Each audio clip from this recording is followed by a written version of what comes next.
තෙරුවන් සරණයි සියලු දෙනාටම. ඉතින් ගොඩක් දෙනෙක් අහලා තිබ්බා මගෙන් මේ විදේශ වරම් කොහොමද හස්ත රේඛාවෙන් පරීක්ෂා කරන්න කියලා. මේක හොඳට බලන්න. විදේශ රටවල් වල ඉන්න සියලු දෙනාත් බලන්න. ඔයාලගේ විදේශ වරමක් අපි බලනකොට මේ මැණික් කටුව තියෙනවානේ මේ මෙතනින් මේ මෙහෙම ආරම්භ වෙන රේඛාවක් තියෙනවා. ඔයාලගේ අතේ මේ තියෙන්නේ මේ මැණික් කටුව ළඟ ඉඳන් මේ මෙහෙම ආරම්භ වෙන රේඛාවක් තියෙනවා.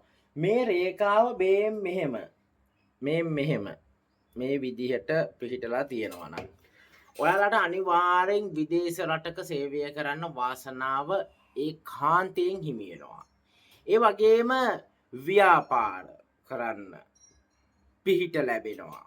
ඒ වගේම දීපල යාන වාහන හිමි වෙනවා. ඒ වගේම ඔයාලගේ අතේ මේ දෛව රේඛාව තියෙනවානේ. මේ දෛව රේඛාව පංගුවක් කට්ටියගේ මෙහෙම දෛව රේඛා දෙකක් පිහිටලා තියෙනවා. දෛව රේඛා දෙකක් පිහිටලා තියෙනවා. මේ දෛව රේඛා දෙකක් පිහිටීමේදී ඔයාලට ආදායම් මාර්ග දෙකකින් මිල මුදල් උපයන්න වාසනාව තියෙනවා. ගොඩක් කට්ටිය කියනවා මේ දෛව රේඛාව කෙටි මට ධනෙ නැද්ද කියලා අහනවා. එහෙම හිතන්න එපා. ඔයාලගේ මේ ශීර්ෂ රේඛාවයි ජීවන රේඛාවයි විතරක් පිහිටන අල්ලවලු තියෙනවා. ඉතින් ඒක නිසා ඔයාලගේ උත්සාහය කැපවීම ඉලක්කය තියෙනවා නම් අනිවාර්යෙන් ඔයාලට මිල මුදල් උපයන්න වාසනාව තියෙනවා.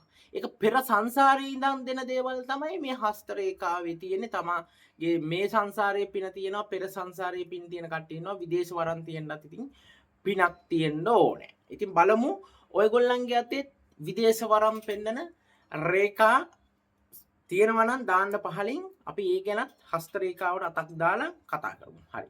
ත්වන් සරණයි. යහපතක් වේවා.